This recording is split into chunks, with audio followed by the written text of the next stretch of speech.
You look to me like you're in the best shape I've ever seen you in. Is that Thank fact? you. I think so. I definitely have been able to add a pretty decent amount of kind of size and some strength over the last few years. And, I've spent most of my professional career in that kind of 175 to 180 pound range, and I'm just over 200 now. So have been able to do some really great work on that. And, Jake Crane, my trainer, who I've worked with for the last 2 years, deserves a lot of credit for that.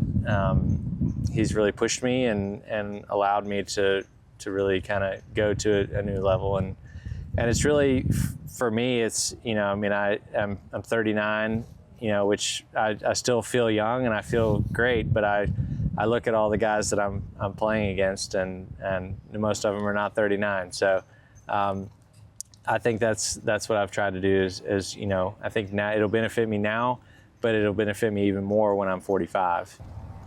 It's interesting too, isn't it? Because here you are referencing your age, and yet you're still in the exempt stage for being a recent winner. You've had great performances over the last couple of years, wins and close calls.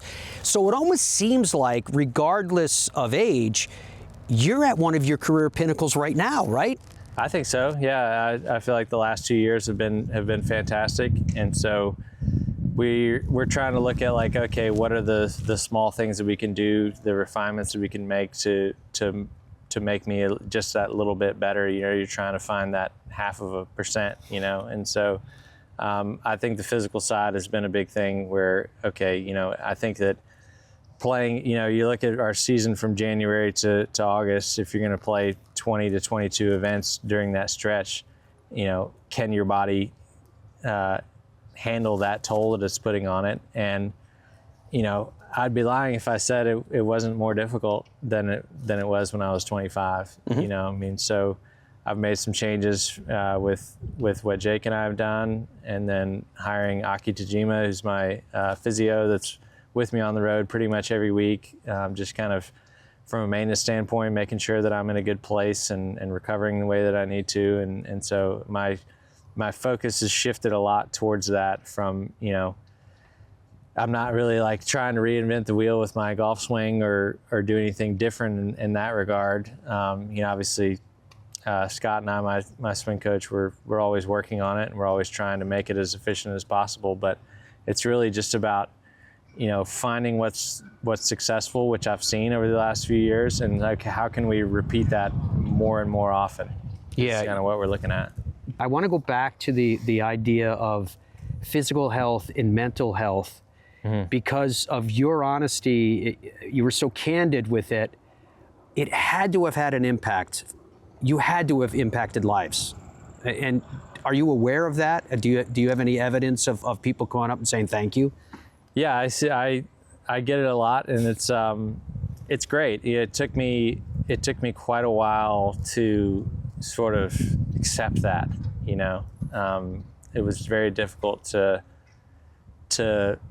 because that's not why I did this. I did this for me. I did this for my family, and I did this to try to get myself into a better place. And so the fact that I'm helping others with my story and with my message is an amazing side effect of all of this. But I almost felt like guilty a little bit at first. Like I just didn't want to.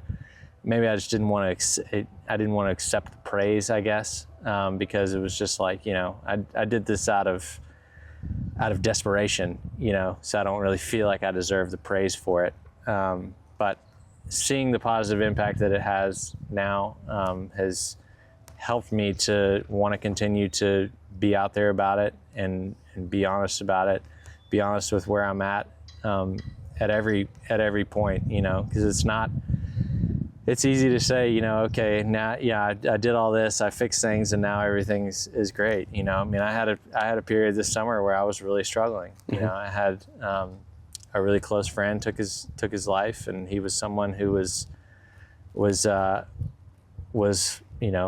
like me. He was an addict like me. And then you had a situation with Grayson as well, who, Grayson and I were not super close. But I talked to him a little bit, and kind of always sort of tried to offer myself up and said, I'm here for you if there's anything that you need.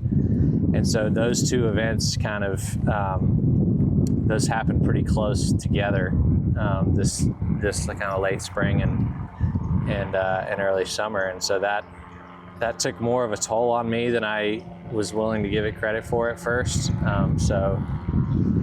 That was, but I have a system that I was able to kind of fall back on and say, and just the awareness of like, okay, I'm not doing all right. I'm not doing great right now. I need to take a minute here, and I need to kind of, sort of get things back in alignment. And so, I had a stretch in the late summer before the playoffs where I think I took 5 out of 6 weeks off in one stretch, and was like, all right, I need to kind of sort of get back to the middle, I guess you want to say, and get back to where I need to be and work on some things and make sure that all my priorities in my life are where I want them to be, and to process all of that and kind of see what was my next best step, I guess. And so but yeah, just to be able to have that kind of awareness and consciousness of, when something like that happens, to not just sweep it under the rug and,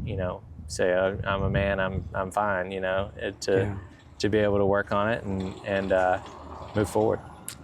Again, you've used the word honesty multiple times. There's also courage that's involved with that. And, you're reaching millions of people right now. I know it's going to impact. It definitely will. I want to ask you about your kids decades from now. What do you want the kids to remember about you? What do you want the boys to look back and say, this was our dad?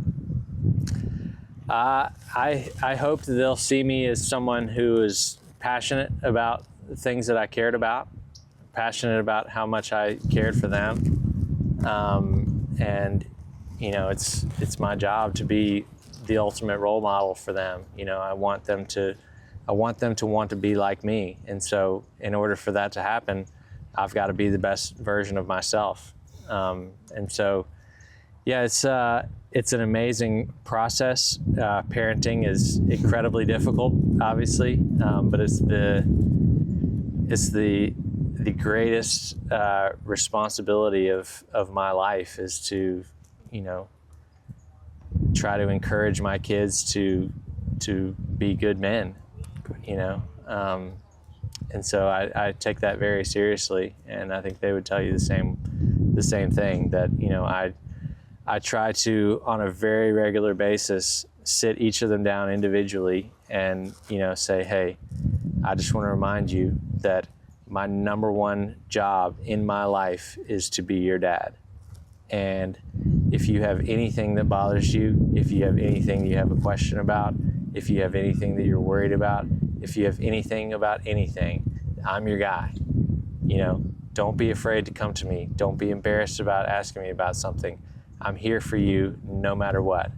And so I try to, every few months, try to have that conversation over and over and over and over again. And they're probably sick of it, but they know that, I've got their back no matter what, so that's how I want them to remember me, and how I want them to think back on their childhood.